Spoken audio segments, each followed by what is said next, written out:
Welcome, everybody, to another episode of Jabroni Drive. On this week's episode, Drew McIntyre, CM Punk, AOP returns, Karrion Kross, Jinder, Mahal, Cody Rhodes, Jinder,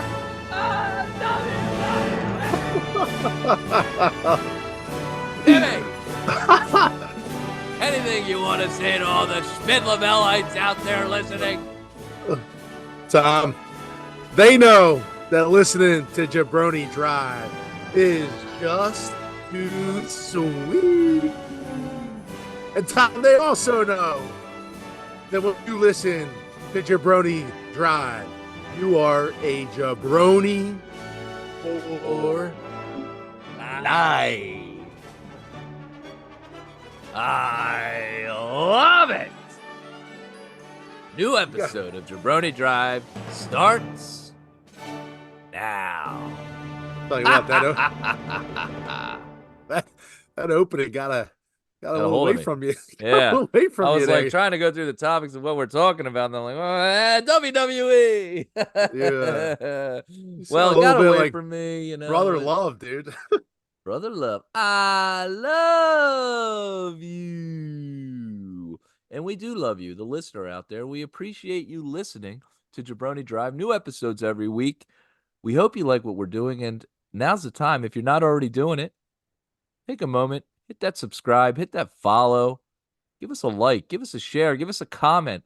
Jabroni Drive, all things professional wrestling, particularly WWE. We cover it all, and we hope you enjoy it. Timmy, last week, we had a big return in The Rock, and we were dissecting that and talking about it, as we like to do. But I just wanted to touch on kind of everything going on in the WWE right now. It's a crazy time, and real quick, we've got a lot going on, particularly in the last couple of years. Since the shutdown of COVID, we had a new company, AEW, started with Cody Rhodes, and that company was coming up, and it was like the wrestling fan was like, wow, finally we're getting something that we've been thirsting for. Vince McMahon has lost touch. He doesn't know how to do the storylines anymore. We get these ridiculous characters. We get flops. We get misses here and there. WWE has elevated so much. We've got a deeper roster than we've ever had in the history of professional wrestling. Stars like Randy Orton, Drew McIntyre, Seth Rollins, Roman Reigns, just to name a couple. We threw CM Punk back into the mix. The Rock is back into the mix. The Royal Rumble's coming up. Who's going to win the Rumble? Who's going to main event WrestleMania? So much on the line. Millions of views, millions of followers. An incredible time, and we're glad to have you here listening with us as we dissect the world of WWE, where we think it's going, and how everything's going to turn out. We do a lot of speculation. That's what this show's all about. We speculate where we're going. We dissect the matches that happen, give our take, do some research. We're online looking all the time, reading articles about where WWE is right now. The most views, the most sales, the highest profits of all time.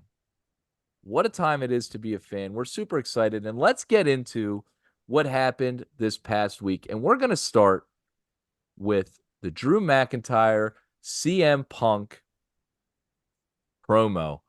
Timmy, we talk about it every single week. Drew McIntyre is at the peak of his career right now. You are getting someone that is in their prime. He's not only great in the ring, his character's great. He has elevated his mic skills to upper echelon, top part. What do you think it is about what he's been doing on the mic recently in the last, say, 6 months that has separated him and made him so good, just an all-around megastar, superstar? Well, you already said it. I mean, he has the look. And I think one of the biggest things for me is he's different in the way he delivers. Look, I would compare him in terms of his body type, his height, like his stature, right? Not like almost like a Kevin Nash, right? Like he has that look, but he's not as like Kevin Nash was not as sexy, as athletic as Drew or anything like that. I'm just saying his overall look. And Nash was okay like on the mic. I didn't think he was like great, but I think like Drew just can go back and forth with anybody, and it's just really impressive because there's times where he gets on the mic, and I'm like, at first, like when I first started watching wrestling again, like and I'm like, is he gonna fumble this? Is he? And dude, he is just on point with everything he does, and he's created this type of character where uh, he can do no wrong almost, right? Like even when he's going into the heel side of his character, right? Like people are liking it. It's like, he's one of those like how Stone Cold for years, right? Like he was a fan favorite because he was like the anti-hero, right? And Right. he was against establishment, but like no matter what he did, like people loved it. Like no matter what he tried to do with his character, people loved it, and it's fine. But Drew is kind of like in that status right now, and he's holding his own with CM Punk, who's arguably One of the recognized as greatest one of the on the greatest. mic Yeah, of all time, for yeah, sure. And yeah. you know what? The thing that like is what stands out to me about Drew and his promos and his character, and no pun intended, it's very raw and it's real. He tells the truth on the mic. It's not like he coats over something. If something happens, he points it out. He says, "Well, hey, let's not forget Jey Uso screwed me a year ago." Like someone would remember that, and it's very real. It's very like, yeah, that he makes sense. And a lot of times we talk about the show, particularly the like when we talk about the draft, we always say make it make sense. And he makes it make sense and he plays his character perfectly. Let's get into some of that promo and how it started. He's obviously upset about the loss last week to Seth Rollins, his championship title match. And this is how the promo starts. I need to get myself right. I need to get my head screwed on right. I need to get my priorities right. I need to step away from WWE for a while.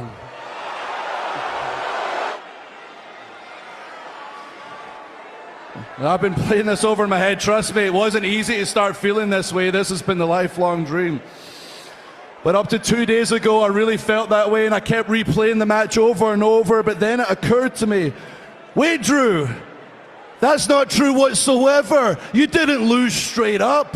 No, the better man didn't win. Damian Priest cashed in during the match and cost you the match. All right, so he comes out and he starts with how depressed he was after the loss and how he's thinking about stepping away from the WWE. And then he turns into, well, wait a second.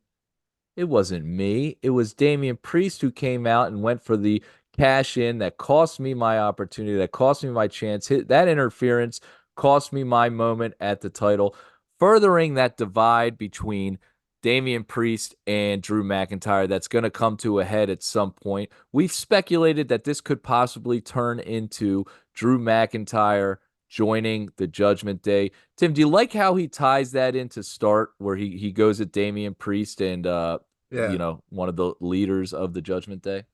Yeah, and one other thing I want to say, just by listening to that clip, is that he is very raw, Drew, with the Yeah. way he speaks and the way he touches on topics, and it's almost like a band-aid. He like rips it right off. He gets right into the meat and potatoes of exactly what's bothering him, and he does that in this promo too. And the dynamic between what Seth has identified in Drew and saying, hey, like, it's your fault, dude. Like, you're the one. There's no one else to blame. And you can see that inner turmoil that Drew is kind of fighting with. Like, hey, is it my fault or is it other people's fault? And he's trying to associate blame with how his career has gone since he's come back, right? He's come back right after that little hiatus, the contract negotiations, all that stuff. And he's back in the fold, and now I mean, he's on quite the losing streak here, Tom. And Right. I like where it's headed. We keep on talking about like, hey, at some point he's going to explode, right? He identified, how he lost to Seth Rollins by putting his leg up on the rope. Like, I can't believe I did that. He blamed himself, and now he starts to go after other guys like Damian Priest. It was your fault for coming in, and it's he's not only doing it to himself, but now he's bringing in other people into the fold. And he's talked about Cody Rhodes. He's talked about Jey Uso. He's talked about Priest, like you said, and now he's in the ring with CM Punk. So you can go any direction with that with Drew, and it's cool that you don't know where that character is going to go. Like we think it's ultimately going to be Priest, but I think the dynamic that he's created with his character is top notch right now. It's good storytelling. It's really at the top of the pecking order for me right now.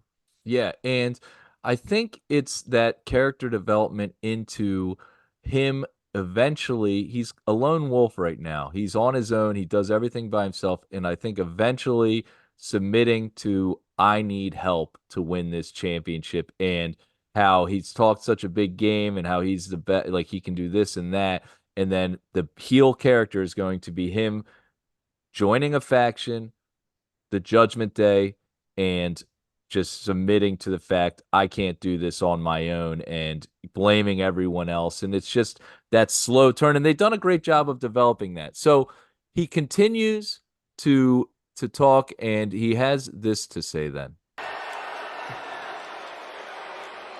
Actually, maybe I need to revisit this leaving the company thing. Maybe I should leave for 9 years. Then I'll get a hero's reception when I return. Oh yeah, we can chant my name during the matches. But I thought since I heard my name, I would come out. And if you had anything to say, you could say it to my face. I'll just stand right over here.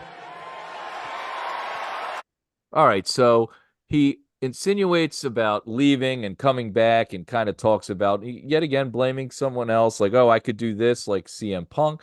Punk's music hits, the place goes crazy. He comes out, he starts talking about how we're in Piper country, and I love the shout out to Roddy Piper, obviously a legend, Hall of Famer, Roddy Piper. And then he says, if you're going to be talking about me, I figured I'd come out and you can say what you need to say to my face. And Tim, then McIntyre goes on a promo where me, as someone that wasn't always the biggest CM Punk fan, loved to hear it. And he starts saying how, well, since you're out here, you know, me and the boys, it's been a month now. We got a bet in the back that you're going to self-implode. He calls him a narcissist, a succubus, someone that only does things for himself. And he says, when the going gets tough, CM Punk gets going. He leaves. He takes the easy way out. And Drew McIntyre has stayed with this company. And in the darkest times when the world was shut down, he's the one that held the title and carried the torch for the company, and how he's the guy. And Timmy, what did you think about all of that? Just this part of the promo, because you're kind of getting into the CM Punk world, and these are all like real, like raw things to be saying, and it does a great job of blurring the lines. Yeah. Yeah, and that's really what this is all about. Is in wrestling, it's like what's real and what's not. And yeah, there's times where you can detect like, hey, that's bullshit, or like when He's not really a Viking. Yeah, exactly. We've identified certain situations where they've done such a great job with like blurring the lines. And when Drew's cutting his promo, he references being on the road with Punk and being in the locker room, and I'm sitting here as a fan like picturing like how that dynamic works. Like, oh, so did this really actually happen? Like, were they on the road together and there was some sort of dust up with these two guys, or how was it on the road with these two guys? And like, is what he's saying true? And it leaves us, the fan, wondering like who is in the right here, right? And it forces you really kind of to pick a side, and it sells the fight too. If there's a fight between these guys, you're like, oh, I want to see this. Yeah. And it kind of, that's what what wrestling is and what great storytelling is. And then because you have to really pledge your allegiance to one or the other. And it makes for awesome television. And I can't wait to see how this develops. But it's really cool the way that they did that promo. And there's more to it. But Timmy, we were just talking about Drew McIntyre's development on the mic, And this is something that I've got to give CM Punk credit to. Maybe one of the best to ever do it. Not maybe, one of the best to ever do it as far as being able to blur those lines where you're like, is this a shoot? And shoot is a term, for the listener out there, someone that's like, this is real. Is he shooting on him right now and saying like real stuff and really cutting at him? And Punk has always been able to do that and have you thinking like, man, this is real. And Drew, that's another step, another brick on that wall of him becoming great on the microphone, developing that character. And so Punk and him going at it, it's just great to see that development of McIntyre taking it to the prime of his career right now. And Punk obviously still being one of those guys that was always the best at doing it. Yeah. And I would go one more step further and just say, you got to give credit to Punk for having thick skin, right? This stuff has followed him. Controversy has followed him everywhere he's gone. And for them, I'm sure this is all talked behind stage and it's rehearsed and they warn each other where they're going to go with when they do their promos. But to be able to be vulnerable out there and let Drew use everything that Punk has gone through, right, in his career and identify that stuff and call that stuff out in public and use that as material because it makes the promo so much stronger, right? Because again, you do blur those lines and you do attack something that everyone knows about. It's been in the news, like, oh man, like dude, he's really going at him. Like it's like when you're busting your buddy's balls, right? Like, oh shit, you can't go there. You can't touch on his wife. Like, right. And it really makes it more meaningful. So kudos to and more CM entertaining Punk. for us. Yeah, more meaningful and more entertaining for us. And you're right, like very like, and that's showing professionalism from Punk, who's just coming back to this company and wants to be, back in the fold, embrace, and he's going to have to pay his dues in that way. And that can't be an easy thing to take. And obviously, with the amount of views WWE gets, it's got to be a tough pill to swallow. So the promo continues, and Drew hits the final line here, which let me tell you, I jumped off my couch. Remember, you were champion. And you used to refer to yourself as the leader. You would actually walk in the locker room and say, as the locker room leader, because the leader has to announce he's the bloody leader. Back then, I actually needed a leader. I needed somebody to help me out. I was in a real dark place. Once I got fired, I figured it out. I stepped up myself, and I became the man I am today. So after being gone for 9 years, I'm your leader now, kid. Timmy, when I tell you, even hearing it now, God, does that bring a smile to my face, dude. Now, first of all, there has been multiple times people have said that CM Punk would go into the locker room and saying, I'm the locker room leader and this and that. Traditionally, the locker room leader back when we were watching it, when we were younger, was the Undertaker. Everyone talks about how Undertaker was the locker room leader, kind of this silent leader that, and those are the best types of leaders. And from your sporting history, the captains and the leaders are not the guys that announce it. They lead mainly by example, and then they call the shots when they need to do it. This is something that has also followed CM Punk. I love that line. Also, maybe a stretch here, but he references a leader not needing to announce that he's a leader. A couple months ago, before the War Games, out came Damian Priest saying, I'm the leader. There's been a rift between him and the Judgment Day, just kind of tying in with that storyline that we talked about a moment ago. Yeah, no, it's something definitely worth noting, right? Like we always look for these little nuggets in these storylines and references and stuff like that. We for months, we talked about some of the CM Punk references. We saw Shinsuke do the go to sleep, and there's all sorts of different references about CM Punk, and it came to fruition, didn't it? We forgot to revisit that. There was a lot of stuff that we were identifying. We're like, could it really happen?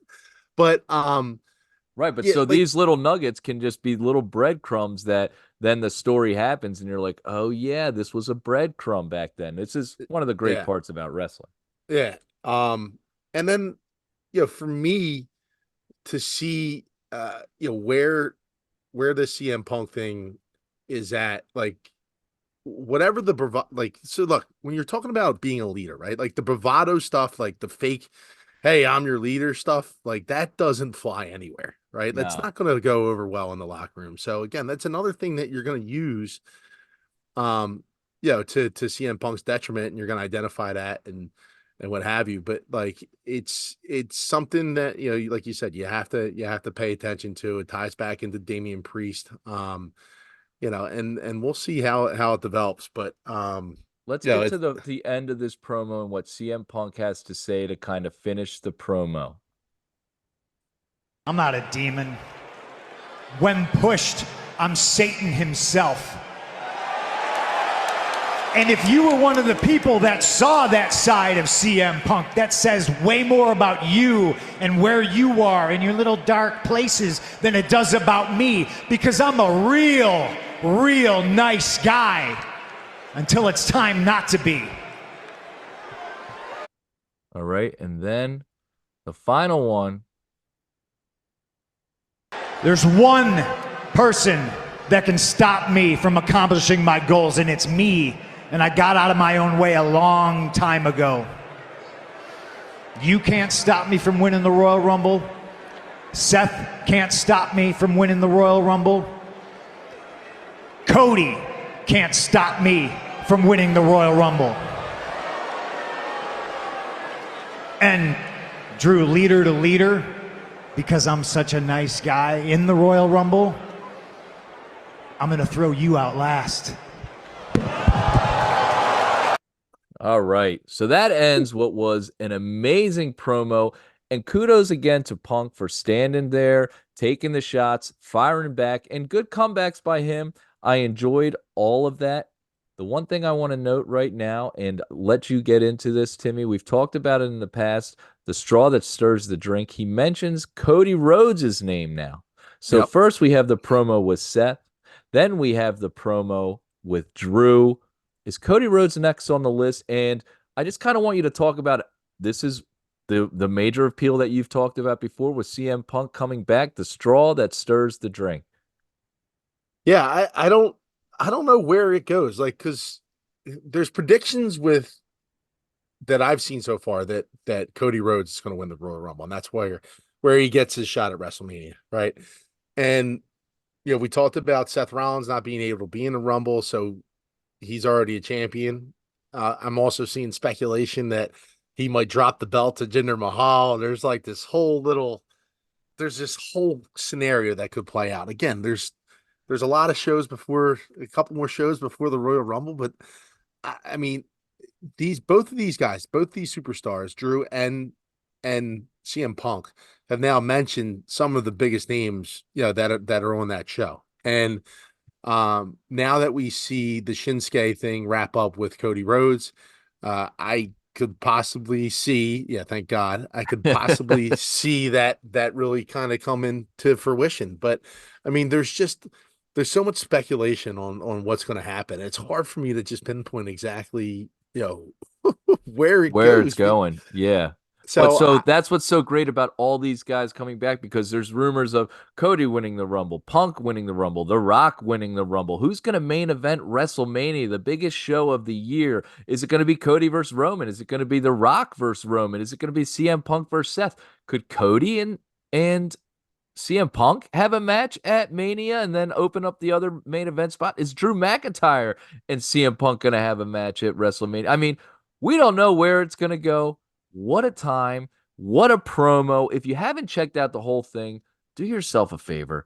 Go watch the beginning of that Monday Night Raw.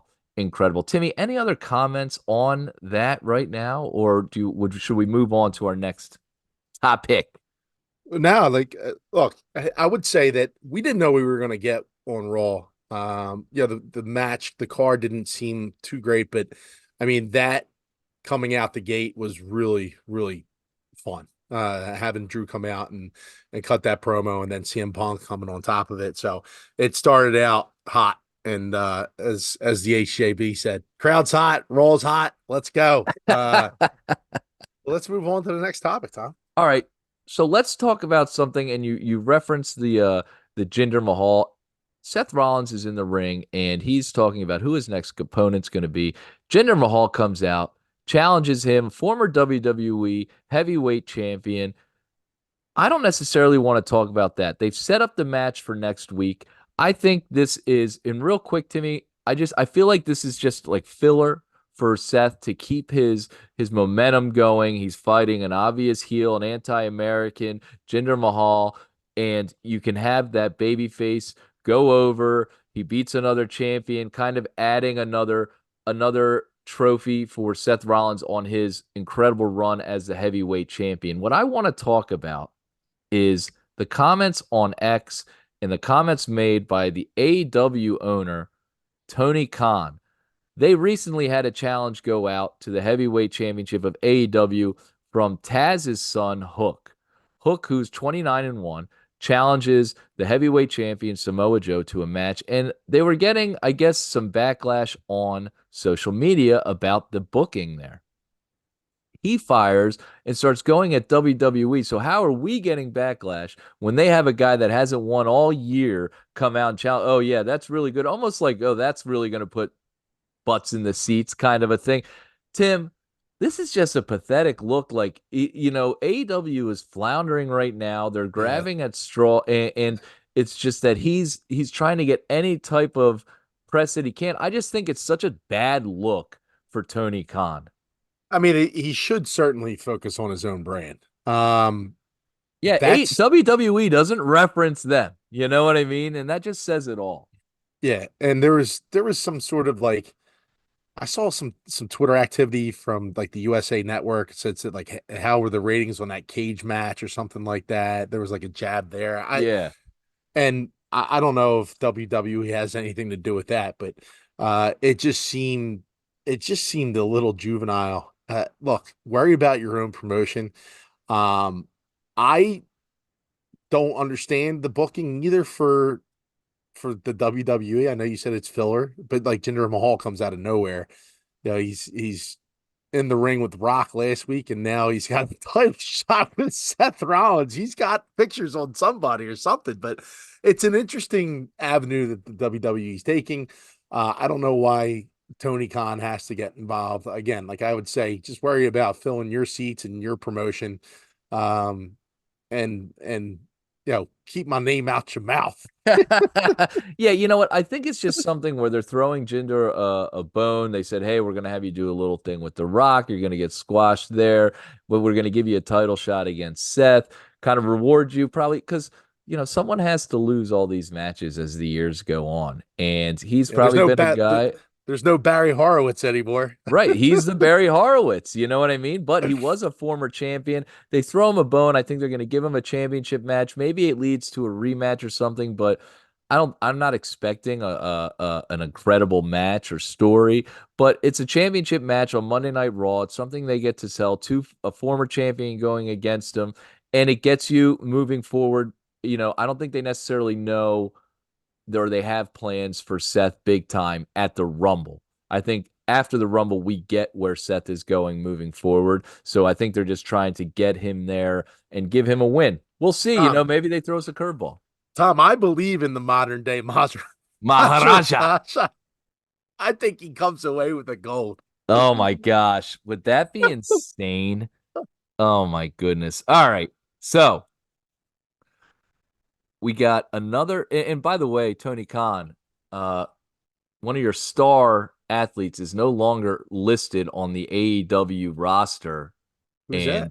That's Mr. MJF. So he's no longer listed on the website under the AEW roster. So, just something to keep an eye on. Maybe he's sore about that. Could we get him at the Rumble? That would be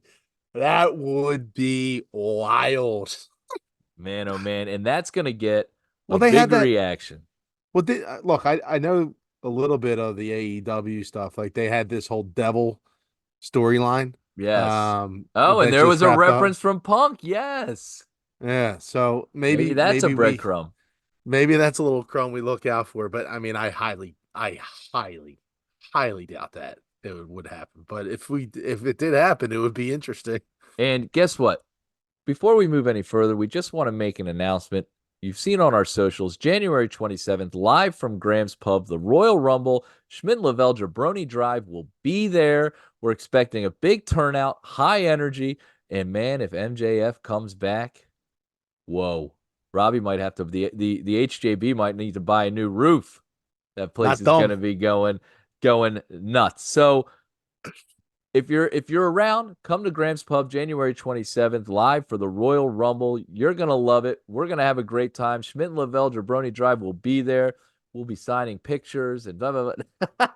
You know who will be in the Royal Rumble? I make a prediction right now. Braun Breaker will be in the Royal Rumble. Ron Breaker in the Royal Rumble. I'd love to see that. Big win for him last night. Him and Baron Corbin. Baron Corbin. I kind of like that. They have a little cool look. I'm like, okay, we'll see what's going on with that.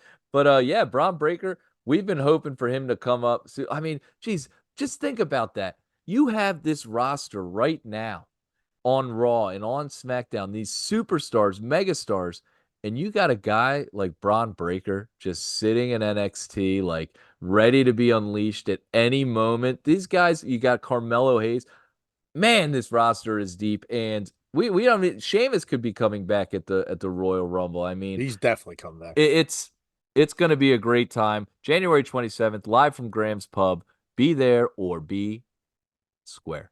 All right. So speaking of comebacks and speaking of returns, on Friday Night SmackDown, we had a big return, and out came the Street Profits with Bobby Lashley. We're still waiting on a name for that faction there. And they were talking about how 2023, and we've talked about it on the show, there was high hopes, a very disappointing year for Bobby Lashley. He says the most disappointing year of his career, the hard work, and none of it paid off. And this year, 2024, is going to be the year. Then hits Karrion Kross's music, and he comes out with his smoke show of a wife, Scarlett, and out from behind him comes Mr. Paul Ellering. And if you're not familiar with who Paul Ellering is, the former manager of the Legion of Doom, the Road Warriors, the greatest tag team of all time, Paul Ellering comes out and from behind attacks AOP, the Authors of Pain, former NXT champions, tag team champions, incredible tag group, comes out, demolishes Bobby Lashley and the Street Profits. In the ring at the end, standing tall, Karrion Kross, Scarlett, Paul Ellering, and the AOP. Tim, we were shaking our heads a little bit on this one because it's like one of those things, almost like Jinder Mahal, like, where's this guy been? Now you're bringing him out, and he's going to lay out these guys that are talking about having their best year yet. I will say this. The look at the end with all of them standing, I mean, these are just some massive individuals. Yeah. It looked pretty badass. And I'm interested to see where this story goes. Yeah, they're starting to put together some stables, if you will, some factions, right? Like the Bobby Lashley thing and the Street Profits, and there's rumors that Bianca Belair could join in on that. And then you have this whole grouping, which is strange because AOP hasn't been on television in years. Yeah. And I saw a little nugget that they were still on the roster, but like they just were never used. It was strange. Like months ago, I think I brought it up on the show, or I think I brought it up to you, and I think we had it on the show. We discussed a possible rumor of their return. Yeah, and they're back, and it's a strange pairing. I think having Ellering there really gives it some credibility, though, right? Like, you know, we've seen Karrion Kross lose and lose and lose, and he's tried hard to get his character over. I mean, he's got a cool kind of look to it, right? Like they have like great entrance, the music kind of cool, but it just doesn't translate. Like they've tried I think he had a feud with AJ Styles for a little bit, and I think there was an injury. The OC, he came back, he attacked Roman, and that kind of didn't go anywhere. Yeah, and the OC, it's not gone anywhere. Yeah, so it's had no direction, and maybe this is finally the direction that we get with Karrion Kross, because again, like I like the character, I like what his look is. He's a big dude, man. Like he's got a lot of power, a lot of strength. I don't mind seeing his wife when she comes out. So Scarlett's top 5. It'll be and dude, I'll tell you what, this is the first time I've ever seen Authors of Pain, and they can inflict some pain. They're some big ass dudes. Oh And yeah. cool kind of finishing move. I think they do like a double power bomb, but Yeah. They I like almost to cheers the guys. They slam yeah. them together and then they double power bomb. I forget the name of the move, but So I would like to see just more of it. What are they going to do now? Are they going to like what's their objective here? Like that's we get the initial like, hey, all right, we're together now. Now mhm.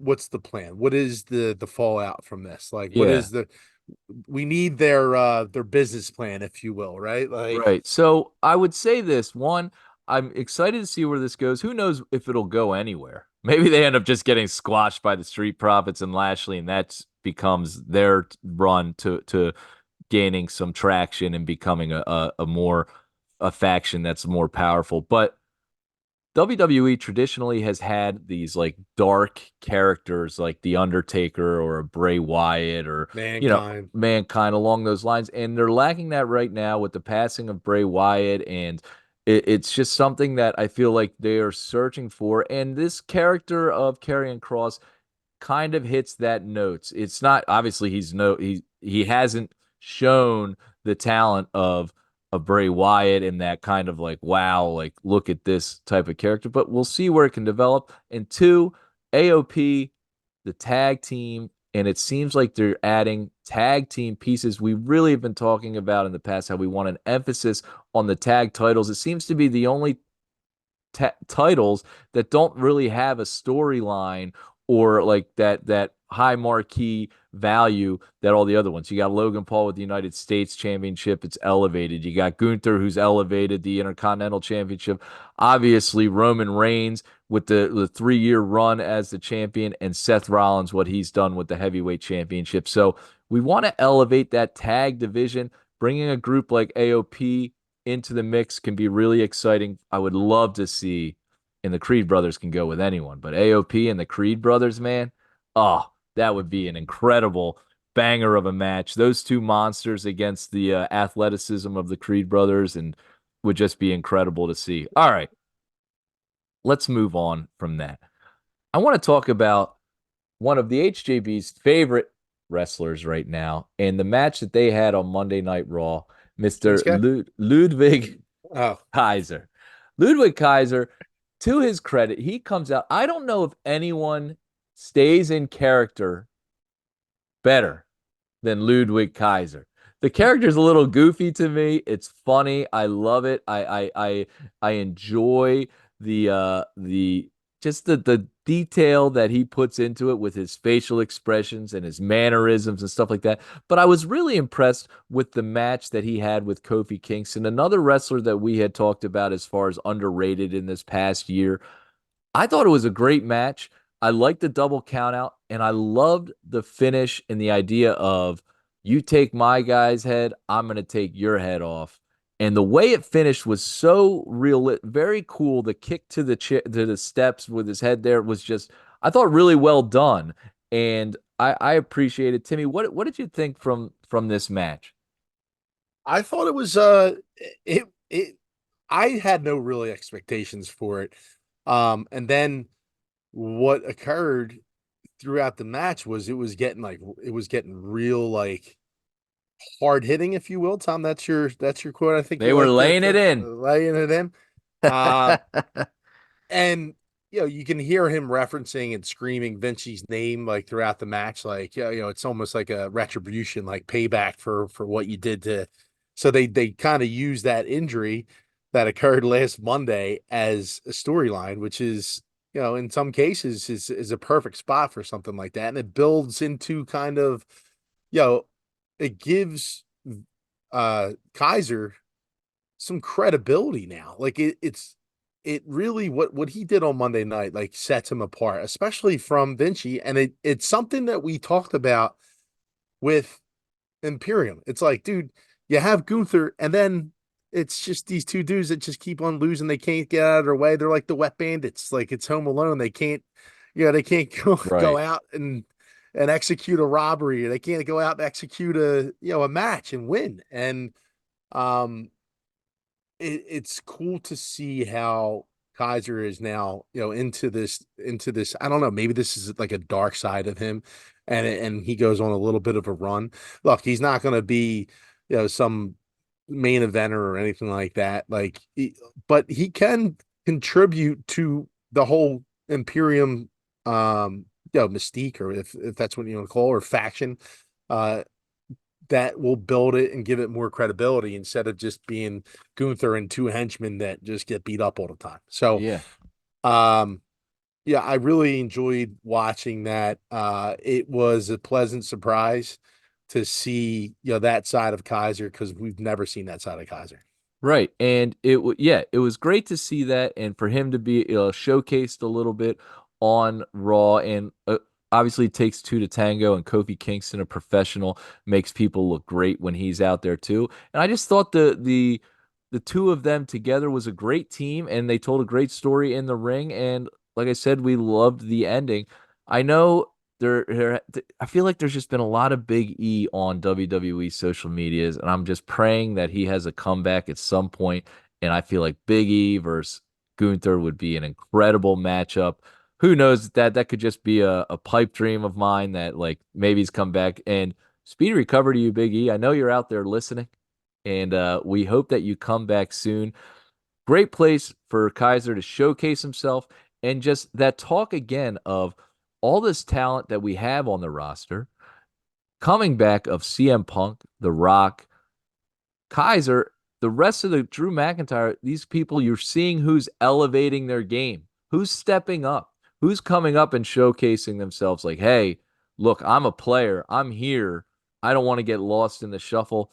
And that's what's making it so great. These guys are coming out there and trying to do their all and show what they have to offer, to not get lost in the shuffle amongst the sea of talent that they have in WWE right now. All right, two more topics. First one I want to talk about, Kevin Owens versus Santos Escobar. Kevin Owens versus Santos Escobar out there. I really liked this match. I thought it was good. Santos's character, now we're not in love with it, but we feel like he's taking steps forward. He's much better as a heel in this kind of Tony Montana character that he's out there. He's the Escobar. He's the leader of this faction now with Angel Garza. And so they're out Terrible there accent. ringside, and LWO comes out and takes out the guys from ringside, which I think is where this is headed. We're gonna get LWO eventually with Rey Mysterio coming back when he's healthy, over Santos Escobar and his faction, which will be okay. That's a decent storyline. Santos Escobar. Sorry, Santos Escobar. And we get what we really want and what we've been talking about for a little while now since this tournament started. We're getting Kevin Owens versus Logan Paul at the Royal Rumble. Timmy, how excited are we? Yeah, it's a dream opponent, to be honest. Look, what he's done in the ring with some of the guys that he's already been in there with, like Ricochet. I mean, that was quite the athletic match. You saw the Money in the Bank match, that was fun. He obviously had the match with Roman Reigns. Like, there's a lot of good spots that Logan Paul has been in, and he's delivered on every single one of them. And I would not be surprised if the same thing happens with Kevin Owens. And Kevin Owens is one of the better ones in the ring. He sells out. He goes hard. And you know what? He's a true believer in what wrestling is. Like, he's like, you can tell, like, he's an old school guy, like, loves the history of wrestling. He's really into it.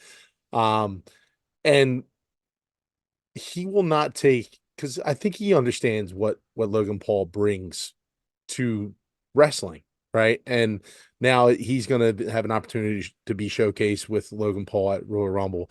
I don't think he wins this match. I think Logan Paul wins. Like, the history of what and how Logan Paul has been winning these matches, The there's brass always knuckles, some sort of foul play, yes. yeah. And it seems like he's paired himself with Austin Theory and Grayson Waller. So I'm wondering if they have a history with Kevin Owens. I'm wondering if there's some sort of a run in there. Yeah, we could see something along those lines. And I don't know, look, since they've split brands, maybe this is an opportunity for Sami Zayn to come back, right? Right.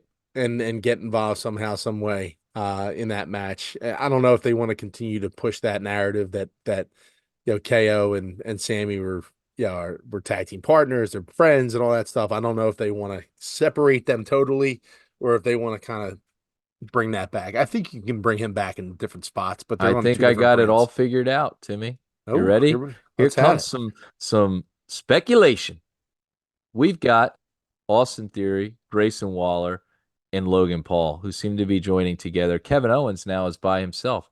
Well, who are the two guys that could come over and help Mr. Kevin Owens in a six-man tag or however you want to be? It could be a street fight.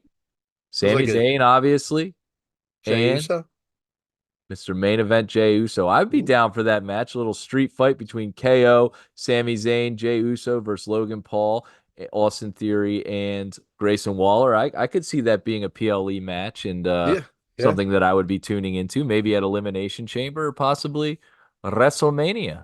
So we get that, and I can't wait for the back and forth on the mic too between those two. A couple weeks before the match will be, and so you're going to get Kevin Owens and Logan Paul in the ring together, sharing blows on the mic, and that's going to be entertaining stuff to watch. And I'm sure By we'll the bring it. by the way, what's happened to the Waller effect? We haven't seen a Waller effect in a while. They get Yeah, show get canceled show or got what? canceled. This TV's back, and all of a sudden, the Waller effect has been shelved. Well, they're waiting for season 2 of the Waller Effect to finish Mm, filming now. I don't know. Waller is a nice character, a young athlete, but I mean, doesn't have the marquee right now. I feel like putting him with Theory and Logan Paul can help elevate those two guys that seem to have a lot of potential, but right now in the scheme of WWE with all the talent and the veterans and stuff like that, I mean, there's just not a lot of area for certain wrestlers to be showcased. So we'll agreed. see what happens with that. But I could see that's why they're like, well, why are we doing a Grayson Waller effect right now when we have Orton, AJ Styles, whomever. All right. Let's get to our final topic of the night, the triple threat match, the main event of Friday Night SmackDown, New Year's Revolution. We were looking forward to this match where it has Randy Orton, Surefire Hall of Fame, AJ Styles, former WWE champion, indie superstar, TNA, Impact, whatever it was, and Mr. L.A. Knight. Yeah. Yeah, Tim, great match. Great thing. Before we get to the end of the match, I kind of want you to break down everything that happened. There were some spots in there that were, but overall, I enjoyed it. And what a main event for SmackDown, who in the last couple weeks, not including the Christmas shows where they were just showing replays of everything, they've been catching up to Raw as far as their matches and maybe like the show itself being entertaining. Raw's been on a tear for the last Yeah. couple months. And SmackDown, their last couple, I feel like have been very solid shows. Yeah. The triple threat match was something that we were certainly looking forward to. Yeah, because the winner of that will face Roman at Royal Rumble, and that is going to be a marquee matchup. And it started out really like kind of clunky for me. It just didn't seem like their styles were like matching up, or it just A was Styles very clash, if you will. yeah, I guess so. The Styles clash. You like that? I do. Um, and then it kind of got into it got some momentum and it really started building. And I thought there was a part of the match that was like really entertaining for me was like let me just identify in the beginning, LA Knight tries to go ahead and clothesline AJ Styles over the ropes, and like it just didn't happen. And you can tell like they're like, hey, let's do this spot again. And they went back and retried it, and then he ends up because honestly, half the match was outside of the ring. And that's my reference to what I thought was entertaining about this spot was when they're outside and they're essentially throwing each other on the table. And I don't know if it was intentional or if I don't know, but it seemed like that table was supposed to break. the announcing table. And Right. it just would not break. And every single one of them had a turn at it. And it just kept on, it stayed sturdy. And It was almost laughable, I feel, right? well, I thought I saw Randy Orton. I have to go back and watch it, but I could have sworn I seen at the very end of it, of all the attempts, I think there was like 4 attempts, that Randy was like getting up and he had a smile on his face, like laughing, like what is going on here with this table?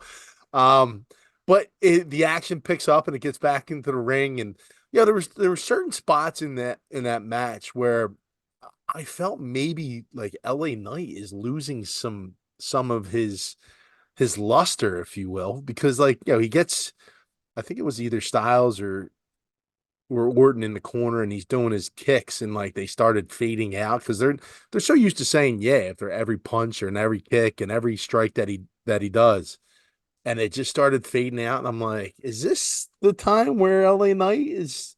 He starts to lose his popularity, and we just saw the merchandise. He's not in the top 10 anymore in terms of Mm. shirts and sales and merch sales and stuff like that. But regardless of that, the match in itself, I thought was good after the first like 2 minutes of the clunkiness to get it started. It got a lot of momentum. We thought we were going to get a clear cut winner. We're looking forward to seeing who's going to face off and against Roman Reigns, and So, lo and behold, Tom. yeah. So we have something about that too, is the LA Knight and his popularity. This is going to be the most probably difficult part of LA Knight's young WWE run, where in the last 8 months, he's been on this rise and rise and rise and rise. And it seems like he might be plateauing a little bit, which is it makes sense. It's reasonable. You have all these guys coming back. You've got Punk coming back, you got Rock coming back, you've got Orton coming back, you've got these main event, happening. And how do you keep someone so high? It rarely happens in professional wrestling. That's why I think Cody Rhodes is so great, is that he still keeps his star power, even though the storyline right now isn't something we love, and he has that traditional baby face, 80s style baby face, where LA Knight is kind of your anti-hero. He's a good guy right now, but he's got a bit of an edge to him. Cody's just straight good guy. So we'll see if LA Knight can do something to produce. Now he was bleeding, Tim, in the match, which I thought was interesting. Some people would say he got some color in the match. And they're all laid out, like you said, on the ring, move after move, false finish after false finish, close call after close call. They're all there. The match is now developed, and they're all on the ground, and they're bleeding and breathing heavy, trying to get back to their feet. And then the music hits, Tribal Chiefs music, major pop by the crowd, and basically a collective holy moment. Like, here comes Roman. And they looked great. The theater of this, the look of it, the music hitting, him coming out ready to just beat the shit out of somebody. Solo on one side, Jimmy on the other, the wise man behind them, the ring guys coming out there just trying to get up to their feet to possibly fight back. And they lay these guys out. We've talked about in the past where they've done things like this and it just doesn't hit as hard as it should. This one hit. Man, it was awesome. I popped for sure. Timmy, what did you think of this ending to the match? And then get into what happens at the very end in the announcement. Well, Tom, you do a hell of a job setting the scene there. You just got I painted a picture there. you did an excellent job.